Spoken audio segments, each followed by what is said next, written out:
All right, today we're doing Facebook Live. Thanks for tuning in, everybody. I'm Joe. I'm Tim. Welcome to Law and Disorder. Today we have another guest. Why don't you go ahead and fill us in, Tim, on how and why she's here? Yeah, I don't want to say too much. Megan, if you saw the pre-show, Megan is joining us today. I've known Megan for quite some time. Social media is a crazy thing.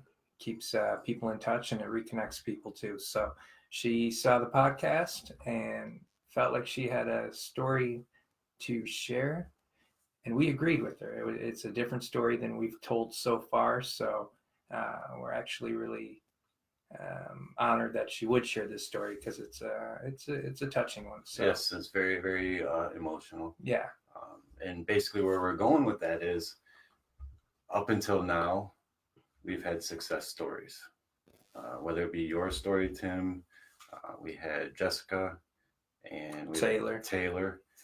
Shout out to Taylor, Jessica. But yeah, what we're dealing with is a whole different ballgame now because this is the reality of things. This does happen. So with that, we'll go ahead and introduce our guest today, who's Megan. Thanks for coming, Megan, and go ahead and kind of introduce yourself. Megan. Yay, Megan, right? Yeah. Welcome, Megan. Yeah, welcome, Thank Megan. you, Megan. My mom liked the name, so it's all good. All right. I like it too. In fact, I like that mom left out the H. Yeah. Me too. It makes M-E-G-A. my life a whole lot easier. Yeah. Thank you, Mom, for not giving me an H in my name. Yeah. So, where should we begin? Where's your story as far as law and disorder goes? Where does our story begin today?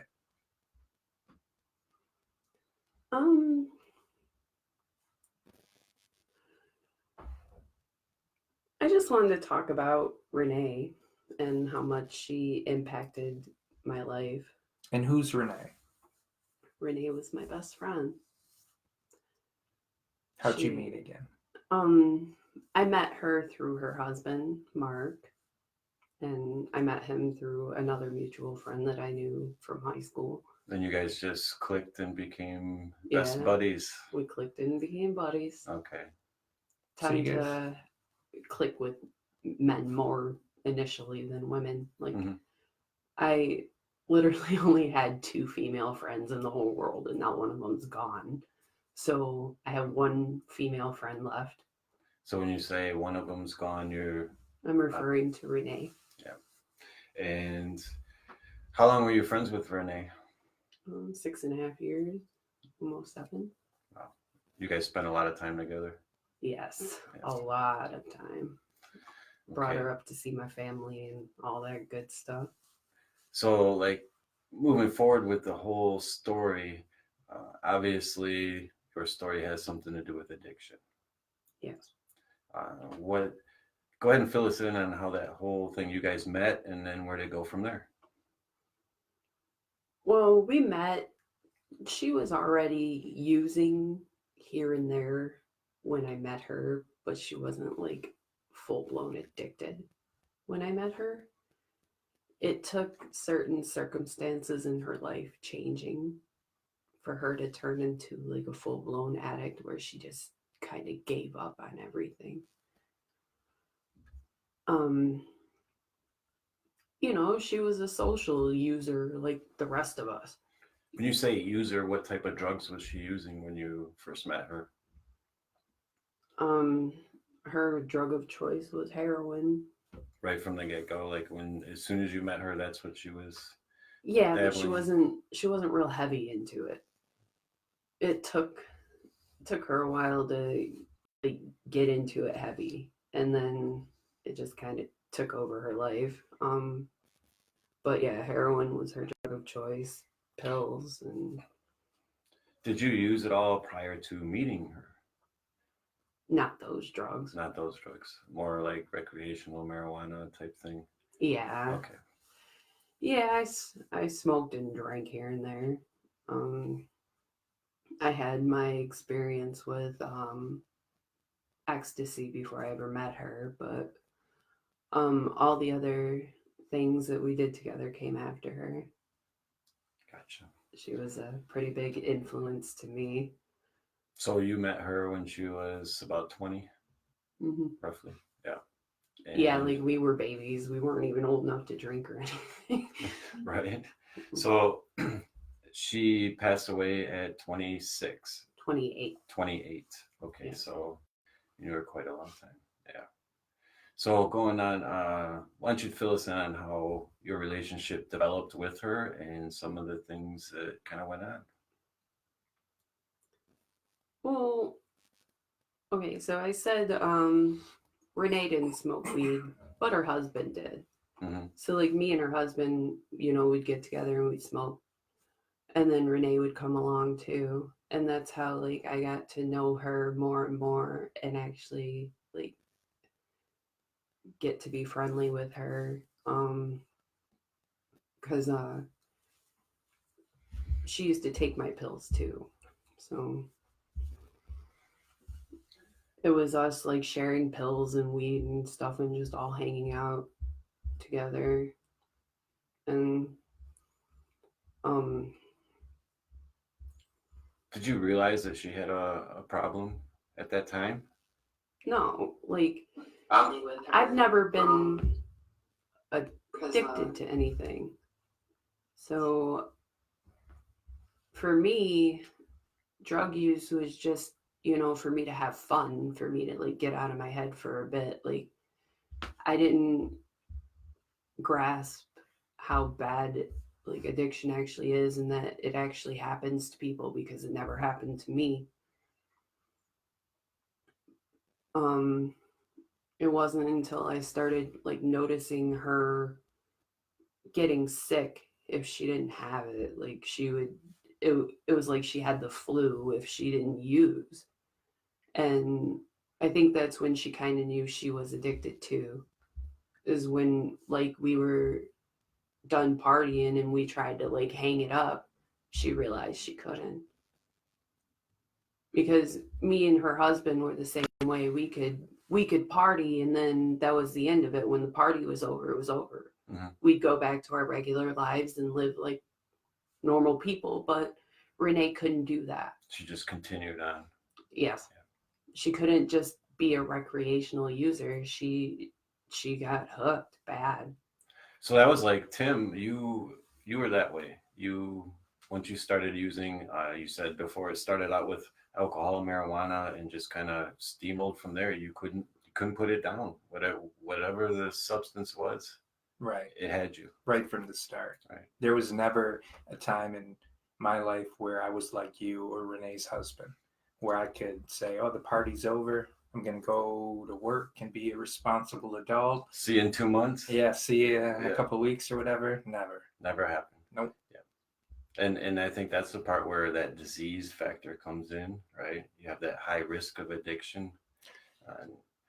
It could play a huge role. Who do you think knew she was an addict first, you or her? Do you think you saw it in her before she saw it in herself? I think I was in bigger denial about it than she was actually. So she knew. She did. She knew, and I didn't exactly take her as seriously as I should have, because I told her like, look, you just need a few days, it'll be okay. Like, I did have a little thing where like I kind of got too involved with alcohol, and so I kind of understood where she was coming from, because like I was using alcohol to self-medicate for a while, and before I knew it, like when I tried to stop drinking, I felt like I had the flu, like I was sick. So then I knew like, oh, okay, my body became accustomed to this. Dependent. Yeah. Mm-hmm. Well, so I had that experience with addiction, but I've never like been that far gone. And so to just watch her fall down and spiral into this, like I couldn't believe it. I just wanted to be like, no, this isn't happening. We can fix you. Like, Because her dad works in the mental health field, so we were gonna fix her. Right. You So how know? did you approach that with her? Like, what was your approach? Because I know a lot of people, that's always an iffy thing. How do we approach someone who's full blown addicted to a substance, whether it be, it doesn't matter, alcohol, opioids, doesn't matter. I enabled her a lot because I didn't care if she was addicted or not. I just didn't want to see her sick. And when she was sick, she wasn't my friend. She was somebody else. Yeah. And that enabling, that's So pretty I much the got definition. her, I wanted her to be Rene again. So I got her whatever she needed. So when you approached her on actually getting help, how did she react? Was she accepted to it? I mean, did she? No. She was not receptive to it. No. Did she deny having a problem, or did she make excuses? Yeah, she made a lot of excuses. That she wasn't really that bad, or, that she was just going to use for a little bit and then she was going to get clean. Like she just needed to use right now while she was going through all this stuff. Yeah, and that's a typical response is I'll go and get help next Like, week. yeah, Right. she was Tomorrow. always kind of like, I can't do it right now. I got all of this going on. Like I can't do it right now. So was there a time period where she was clean? Yes.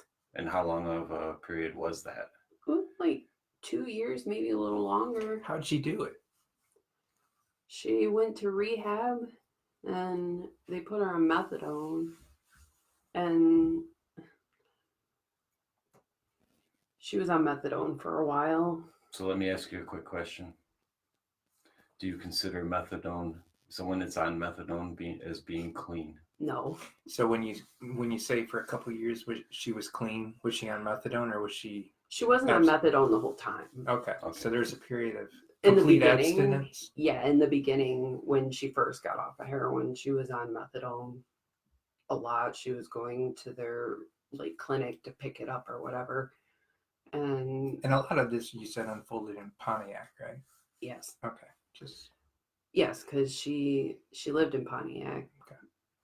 On the border of Waterford. So it was like Waterford, Pontiac. So she was clean for, we'll call it clean for 2.5 years. Yes. With the help of methadone, we'll say. At first, she did get off the methadone. Mm-hmm. So then she was making progress. Right. She was trying to change her life. For sure. She wasn't going out and just getting the unknown substance and whatnot that we deal with today. But what brought that 2.5 year clean time to an end? I had a child, and she, like I mentioned earlier, she had a miscarriage and lost her son.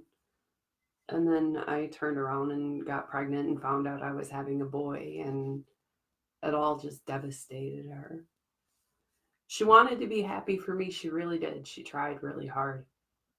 And I guess it was just too much.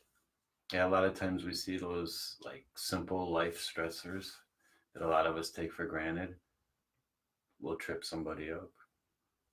And it was so conflicting to me because, like, me being happy with my baby made her want to use, and her using made me want to keep my kid away from her, and like it was bad cycle.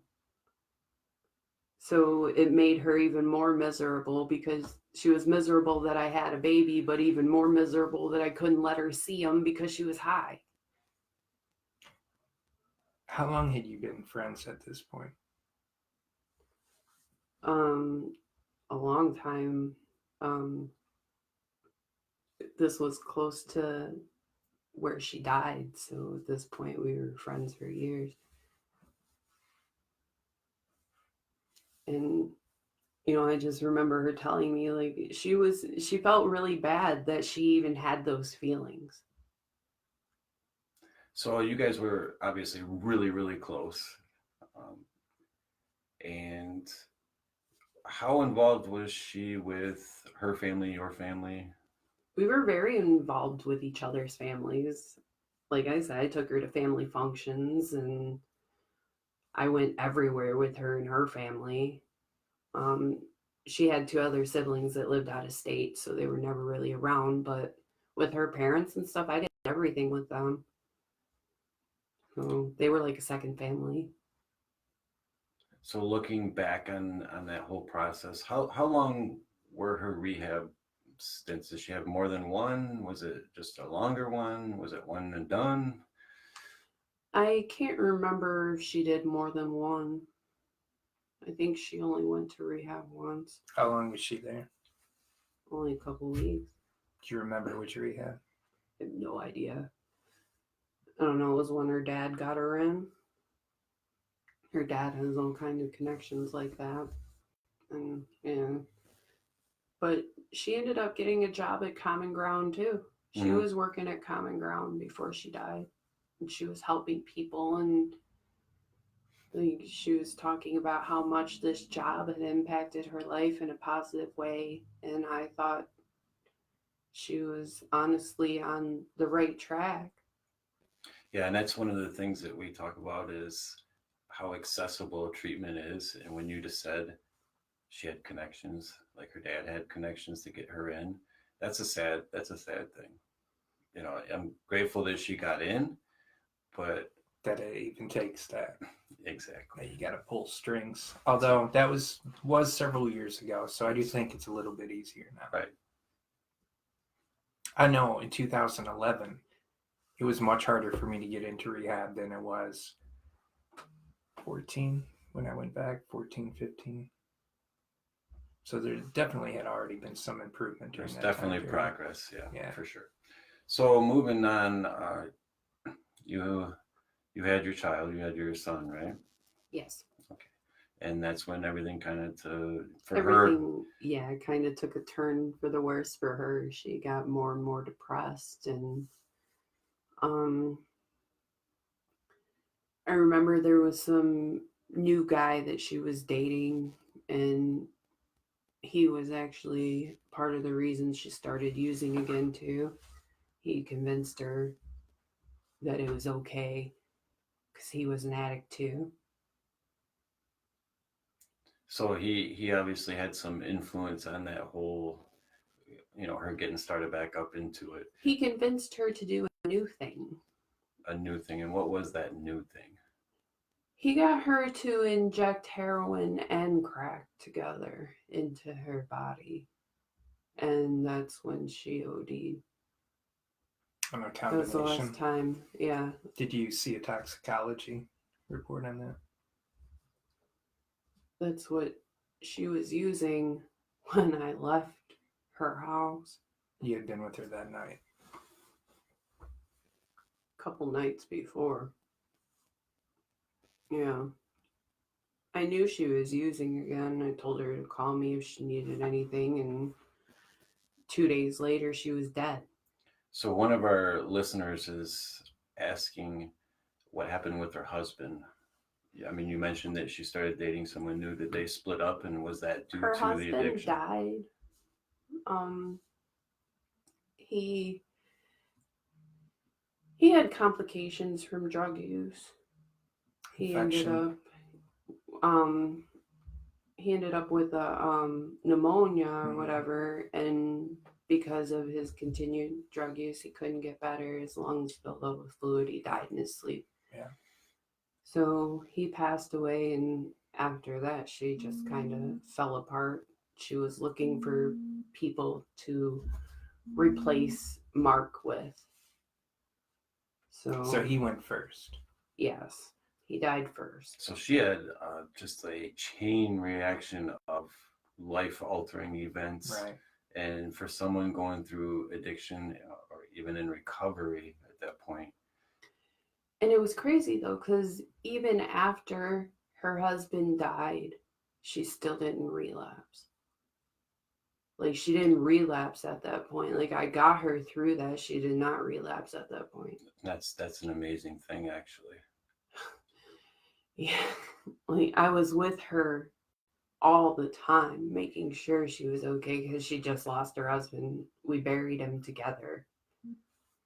Absolutely. So, yeah, she lost her baby, she lost her husband, she just kept losing. She was trying, though, she really was. So her husband passes away, and when I take it you shortly after that you were pregnant and then had your son, and that's when it kind of went in the wrong direction for her. Is that the correct timeline? Yeah, her husband died he died in January of 2015, and I got pregnant in July of 2015. And when did she start dating this new guy that The sad thing is that wasn't even the first guy. That was more like the fourth guy she dated after Mark. She kind of went through a string of them after Mark. Did they all have that in common? That They all had drug that, culture, yeah. lifestyle. Yeah, of course. Drug addict, tattooed, punk rock kind of feel. She liked her little punk rock boyfriends. They all had the same theme. that's just a lot to go through, and then to be just surrounded by people that are using. It's amazing that she made it that long. Yeah, I know. she had a lot to overcome. Yeah. I used to tell her I was proud of her every day that she didn't. Like, You should have been. I did. I advocated for her so much. Me and her father. We were her biggest advocates. And I wanted nothing more than for her to get through what she was going through and to have her own kids and for us to be able to have that together. And it never happened. So how long did she date this guy? She was only with him a couple weeks. Wow. Mm-hmm. Wow. And he already had her using again. So that night that she passed away, and I know this is very emotional for you. So if you don't want to answer any questions that we may have, just let us know. We're fine with it. It's a very emotional thing to talk about. But how did you find out? Her dad posted a status on Facebook the next morning when she passed away. Wow. And did you instantly and then know? he called me. But yeah, I found out on Facebook. Did he post how she passed away, or did you just know that? No, I just knew. When Yeah. he called me, he told me. But I knew what happened. I just knew it when I saw that. Are you close with her dad today? Yes. I still talk to him today. And what does he say about the whole process of how everything kind of went down? I mean, obviously, when you lose a child, I mean, it's hard enough as a friend, but losing a child has to be absolutely devastating. And It is. There's an emptiness inside of you that never really goes away. And, yeah, he puts on a strong face, but it eats away at him. I mean, Rene, she never even left home. wow. Like, she was still living at home that whole time. She never left home. That was their baby. Wow. She never even had a chance to even live, to go out into the world and have her own space and be an adult. She always lived at home. Yeah, and that's just something that impossible to actually comprehend, and how is your relationship with him? I mean, do you guys like talk about her often? Kind of. It's actually kind of funny. I have a daughter of my own, and I named named my daughter after Rene. My little girl's name is Rene. Wow. I bet you she really, really would appreciate that. Yeah, of course, that's a huge honor. Her dad appreciates it. He loves my kids. Yeah. And my daughter, she has a lot of Renee's spirit too. So I think I did right. So she's an outgoing She is. personality. Oh my gosh. Life of the party, life of the room when she walks in. My girl, Yeah. she has to have all the attention. She wants all of it. Even if it's bad, she wants it. She's just attention. Mhm. She's kind of like your little Rosie down there. She just wants all of it. Yeah. Rosie, for those of you that don't know, is my crazy dog. But does your daughter know how she received her name? No, she doesn't. Not yet. Not But yet. How old is she? 2. If you don't mind. Okay, Yeah. 2. So Yeah. someday. I got Someday. babies. So. Yes. Someday. My oldest isn't even 4 yet. So I got little ones. So looking back on this, and again, this is obviously an emotional thing for you. This is one of the first times you kind of openly talked about the whole process to strangers. We'll call it strangers. Well, I mean, yeah. Everybody out there. So it is emotional for you, and it's definitely challenging to talk about. So looking back, do you feel there was anything different that anybody, and I'm not putting this in your court, but anybody could have done differently to have changed the outcome? I would have never left her. As in never left her side? As Yeah. in, When I knew 24/7. when I knew she was using, I shouldn't have left her. I should have stayed because I had the time. And I would have stayed. I would have stayed with her until she slept it off or did whatever. I would have stayed. I wouldn't have left her. And I'm guessing that's something you had done many times before. Yeah. Because she'd get high, she'd sleep it off, she'd be fine. So you were an ineffective babysitter. Yes. And how did that become your job? Because I was the one that was, I felt it was my responsibility to keep her safe. And that's what I did. I kept her safe. And, there was a lot of times where I didn't use with her. I was the sober one. She was passed out in my passenger seat, just gone. So I had to make sure she got home where she needed to be. I made sure she always made it home safe to her parents at night. so when you talk about, you said that you were sort of an enabler in some of the instances.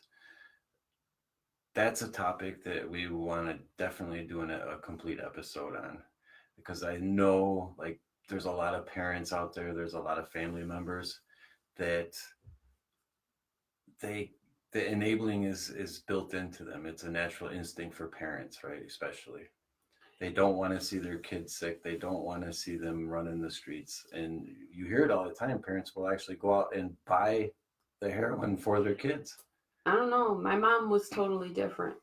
When she found out I was experimenting with drugs and things, she didn't keep me around. I have a younger brother and sister. I have 2 younger siblings. So when she knew I was experimenting with drugs, she told me I had to go. She couldn't have that in front of the family and everything. So there are parents that do not want any part of that. Like my mom didn't want any part of that life. So that was tough love. There was no enabling involved. No, my mom was pretty much get the hell out. And good for her. But that's not how Renee's parents were at all. They were totally different. They kept her at home. They kept her close. They knew she was going out and getting high, but they didn't care because they just wanted her to come home. They wanted They to did know what they thought was best. and they wanted to know that she was safe. Right. Yeah. And her dad, he always says how thankful he is for me because I did keep her safe for so many years. I think it's great that you have a healthy relationship with her father. I think that's awesome. because there's many people out there that would start pointing fingers. But the fact of the matter is, when someone's going through addiction, it's a disease. Like you cannot change things. Like it's not that easy. And for people to actually understand that have never been close to someone going through addiction, it's hard to explain. Hmm. But I think that's just great that you guys have an awesome relationship now. You named your daughter after her, and that's something that you'll be able to carry a lot of memories with you for the rest of your life. Yeah. So looking back on it, what kind of advice would you have for someone that's in a very similar situation? Because that is very common. Even though I did have a lot of horrible experiences dealing with the drug world and helping my friend, I wouldn't have done it any differently. I still would have helped her. I still would have been there. I still would have did everything that I did for her. I wouldn't have changed anything. Okay, so your advice would be to If you be have there. somebody that you love going through addiction, like, don't just dip out on them. Just make sure you Thank you for saying that. Yeah. I appreciate that. Yeah. You know, because I've been the addict, right? And some people did dip out on me, and others stayed, and meant a lot to me, the ones who stayed. Because addiction's just the top layer. It's not who you are. That's something else that a lot of people can't comprehend. And with Right. Rene, like, I saw through her addiction, I still saw that vibrant person that she was. Your friend, yeah. And, you know, when she was sober, not on methadone, because that's not sobriety. When she was sober, I saw that vibrant, beautiful woman that was my friend. She was there. And, you know, I just tried to love her. I like tried to love it all away. Like all of her misery, all of her pain, her want to use, I just tried to love it all gone. Yeah, it's a difficult situation to be in as a close friend and watch somebody go through that, and you know that no matter what you say, as far as like you need help or let's go get help, that addiction is so strong that that's when they start coming up with the excuse. I'll go next week. I need to get some more. I'm sick. And yeah, because for me, like, I just have bipolar disorder, so I get like destructive, and that's why I use occasionally, because I self-medicate for whatever. But like her, don't break my microphone. For her, it was different.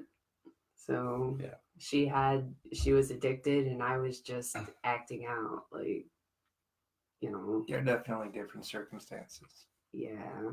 So are you currently in counseling yourself? Oh yeah. Because it's very traumatic. I go to therapy bi-weekly, so every other week I got my own therapist and everything. She's really cool. And what advice do they give you on a continuous basis? Like, what's the main thing that they want you to accomplish as you work through this whole thing? To, like, for my treatment, like, yeah, like, what have you learned? What are you striving toward through this therapy? So my thing is consistency. With mental health, you have to be consistent, because if you're not, it goes sideways really fast. Especially with me, like, I have to take medications on a daily basis. You know, I take mood stabilizers, an anti-anxiety med, and an antidepressant every single day. That is essentially what makes me me. Mm-hmm. And without it, I'm not very pleasant. I'm kind of a moody, colorful mess. But, you know, yeah, the key to staying on top of mental health is consistency and wanting to want it. Like, you have to want to be better even when you're depressed. And that's like running parallel to addiction to recovery. Yes. Because, like when I was telling you earlier, like when I got caught with that Vicodin, like they determined, my probation officer determined pretty fast that I wasn't a drug problem. I had a broken head that I needed fixing. So I was actually court ordered into mental health treatment. So that's where my whole path to everything began to get better. I was actually court ordered to seek treatment for my bipolar disorder because I was kind of all over the place and I was manic and running the streets and doing whatever, and it caught up with me. So, and since that first time I walked into therapy, court ordered, of course, I never looked back. I've been going ever since. That was back in 2010. That's awesome. So, yeah, that's my own kind of wayward story. Well, they're so like closely connected, mental illness and addiction, like they're inseparable, really, right? So Yeah. me personally, now that I'm sober, I do work on my mental health. And that's goes back to quality of life, right? I didn't get sober so that I could be miserable, right? What's the point? Like I wanna be happy. I wanna achieve things, accomplish things, experience things. And if I'm don't have the coping skills and the mental wherewithal to do that, probably return to the lifestyle that I left behind. And I don't want to do that. I'm deathly afraid of doing that. Yeah. See, for me, like, I know if I don't take my medications and keep going to therapy, I can revert back to how I was, like, a Almost manic overnight. state. Yeah, it really is like a light switch to me. Before I was stable on medications, that's what I used to tell my mom. It was like a light switch. One day I'd be okay, and one day I wasn't, and I was crazy. And and it's hard to get a grip on that because when you don't have the right medications and you're just looking for something to just kind of chill you out, that's where outside substances come in. Right. And you don't think it's a big deal. Until it becomes a big deal. Until it becomes a big deal. Right. And that was my pattern of life for years. I'd get into a manic state and then I'd go and just party. And I would just do whatever I wanted because I never got addicted to anything, so I was just doing whatever. So no consequences, and that's something that we all know can be dangerous. Yeah. And you were one of the fortunate ones to escape that. Yeah, so I like being stable. When I'm stable, everything's good. And I don't use like crazy drugs like when I'm stable. Like, yeah, I smoke pot, but who doesn't? Like, I don't. Well, it's me, like, but nowadays, yeah, we're almost in the yeah, minority, Joe and I. Yeah. It's like everywhere. It is. Occasionally here and there, yeah, I smoke. Like, but that's Neither all I one do. of us are judging. So To each their own. I smoke a little marijuana here and there, whatever. But that's it. And I maintain my mental health and everything as I should. And, when I think about my friend a lot, especially when I hear about people close to me doing drugs and stuff, I always think about her. Like,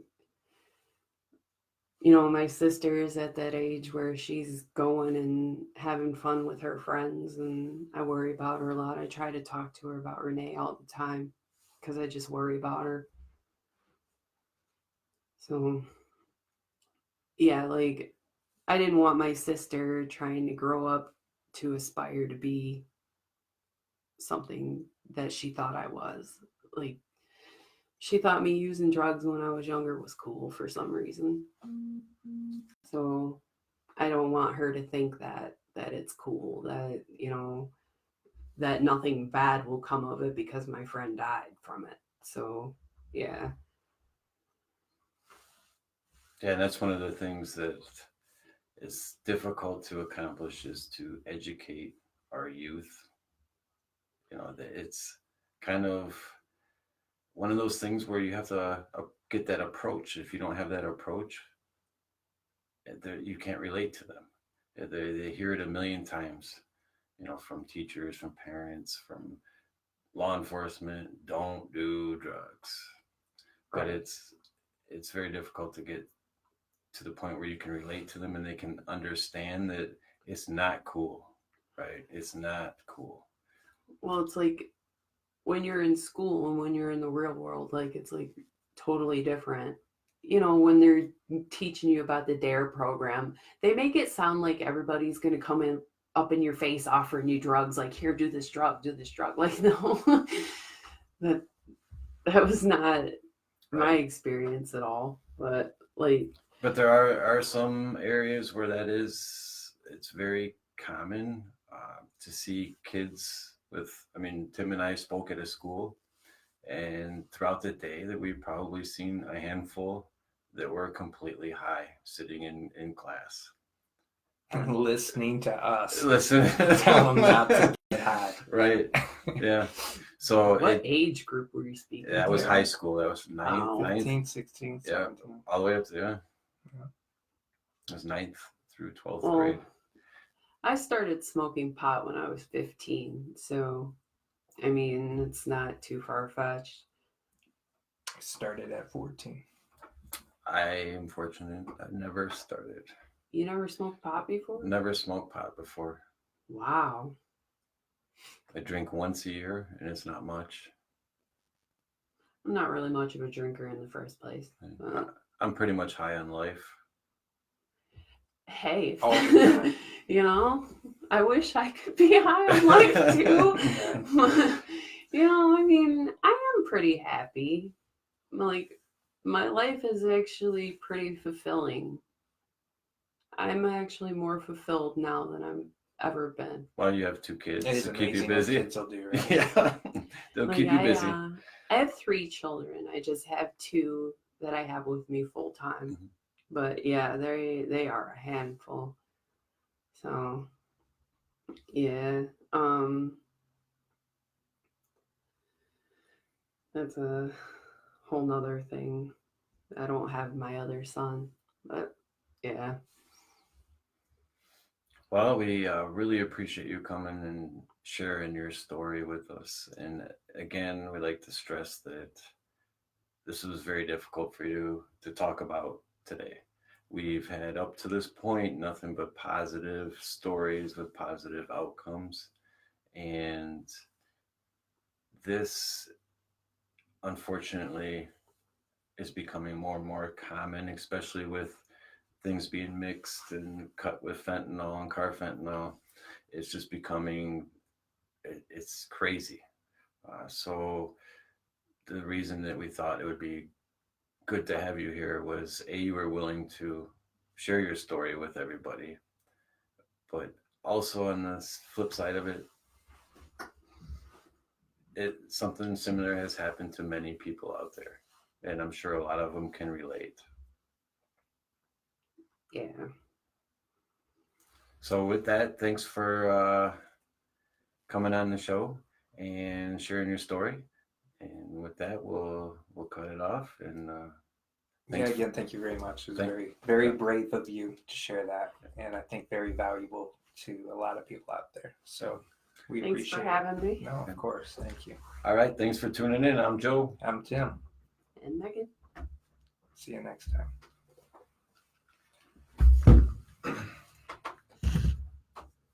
Look.